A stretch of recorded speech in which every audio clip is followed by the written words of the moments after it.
Une de mes élèves m'a posé une super question cette semaine. Elle m'a posé la question suivante. Si je n'arrive pas à avoir ces performances en musculation, est-ce que ça veut dire que je n'aurai pas ce type de corps ou cette tonicité? Elle me dit, la question est peut-être bête, mais si j'arrive pas à soulever ce poids au squat, ça veut dire que j'aurai pas ces fesses.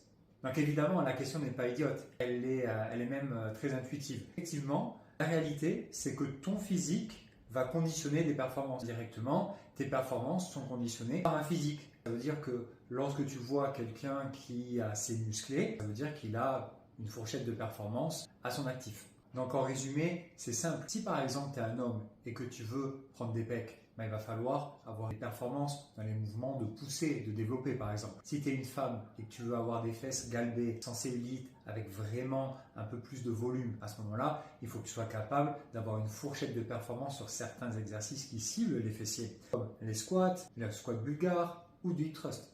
Dans ces exercices, si tu n'as pas un certain niveau de charge qui est utilisé, tu ne développeras pas tes fessiers, et 2, ça veut dire que ton physique ne sera pas en adéquation. C'est simple, pour résumer, si tu veux ce type de physique, il faut que tu arrives à atteindre ce type de performance. Attention, c'est pas parce que tu es fort que tu auras automatiquement ce type de physique, mais il y a une relation qui est quand même assez étroite et assez présente. Donc aujourd'hui, si tu veux avoir plus de volume, plus de dureté, plus de galbe, développe tes performances en musculation, soulève de plus en plus lourd et progressivement, ton corps va s'adapter, va construire de la masse musculaire et à partir du moment où tu vas être capable de réaliser ces performances, tu auras ce corps.